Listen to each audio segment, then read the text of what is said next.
అబికా గౌర్ గారు అండ్ రాజ్ తరుణ్ వాళ్ళది super combination. Already ఉయ్యాల జంపాల సక్సెస్ కొట్టింది, కానీ అక్కడికి ఇక్కడికి చూస్తే ఒక మాస్ సినిమా, ఒక క్లాస్ సినిమా, రెండు కాంట్రాస్ట్.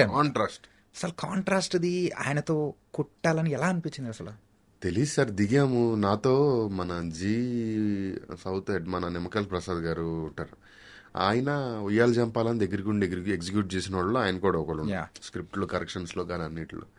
ఆయన ఒకసారి మా సెట్కి వచ్చినప్పుడు మామ వసంత మామ సాంగ్ హవిక నోట్లో రోజ్ ఫ్లవర్ పెట్టుకొని చిన్న ఇక్కడి వరకు స్కర్ట్ వేసుకుని వీడేమో కర్చీఫ్ కట్టుకుని డ్యాన్స్ చేస్తూ ఉంటారు. ఎలా చూసుకున్నాను రా మిమ్మల్ని, ఇలా తయారయ్యారేంట్రా.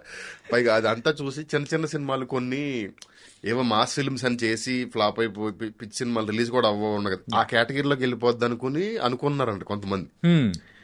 ఏదో పిచ్చి సినిమా చిన్నపిల్లలను తీసుకొచ్చి వాడికి మాస్కి ఏంటి సంబంధం, వాడి చేత ఏవేవో చేపిస్తున్నారు అని ఫీల్ అయ్యాము. బట్ సినిమా చూసిన తర్వాత ఈ ప్రూవ్ మీ రాంగ్ అన్నది అది నేను కాంప్లిమెంట్ లా తీసుకుంటా. అంటే మేము ఒకటి మాకు కూడా ఏం చేస్తామో తెలియదు అన్న, first cinema what best we can do అన్నది చేసుకుంటూ వెళ్ళాము.